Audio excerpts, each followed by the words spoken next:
नमस्कार मित्रांनो, स्वागत आहे माझ्या चॅनलवरती ज्याचे नाव आहे AM तेजल्स मॉम्स विगो। अचानक अयोध्येमध्ये झालेले आहे साक्षात विभीषण।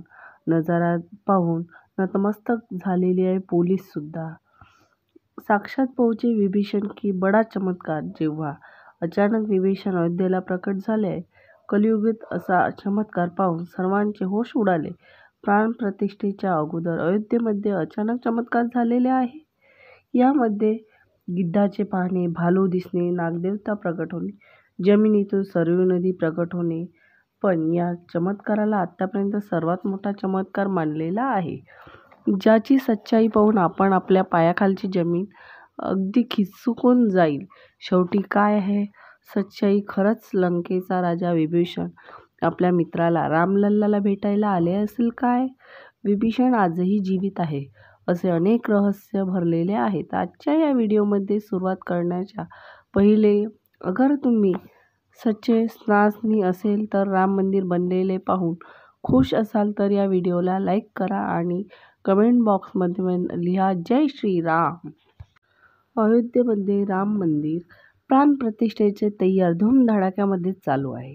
22 जानेवारीला रामलल्लाची गर्भगृहामध्ये स्थापित होणार आहे।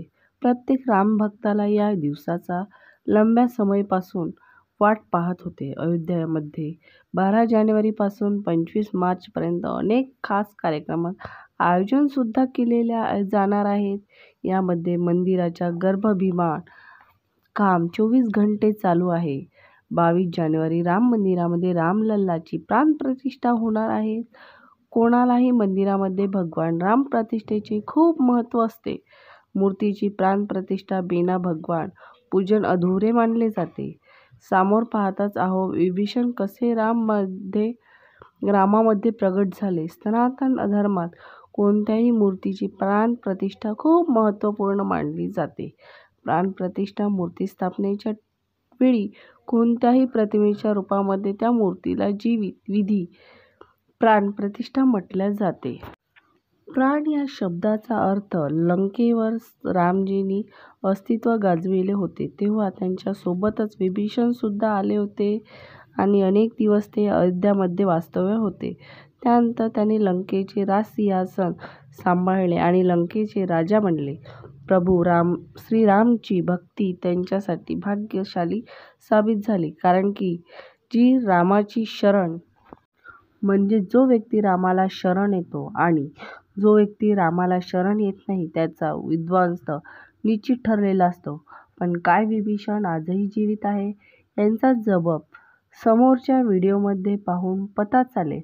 हिंदू धर्माच्या पौराणिक कथांनुसार मानले जाते की महान विभूती यांच्या आज पण शरीर जीवित आहे, ज्यामध्ये काही रामायणकालीन पासून महाभारतकालीन आहे, ज्याची उम्र ना बडे पण आजही जीवित आहे।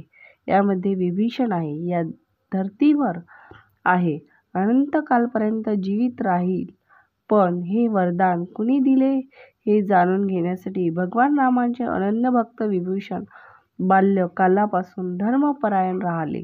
तो आपला भाऊ रावणाचा धर्म कार्याचा विरोधही करत होता। त्यांनी शेवटपर्यंत भगवान रामाला मदत केली। त्यामुळे श्रीरामने आपला अजर अमर राहण्याचे वरदान विभीषणला दिले। येणारी 22 तारीख अनेकांच्या संघर्ष केले ते येत्या या 22 जानेवारीला अयोध्येला पोहोचणार आहे। रामनगरीमध्ये 11,000 पेक्षा जास्त VIP मेहमानांसाठी स्वागताची तयारी केली जात आहे। एक समय असा होता की अयोध्येमध्ये रामलल्ला टेंटमध्ये राहत विराजमान होते। आज पक्का घर फक्त श्रीरामलल्लाची नाही, देशाच्या 4 करोड लोकांचीही मिळालेले आहे। रामायणाच्या समयमध्ये अयोध्येला स्वर्ग म्हटले जाते।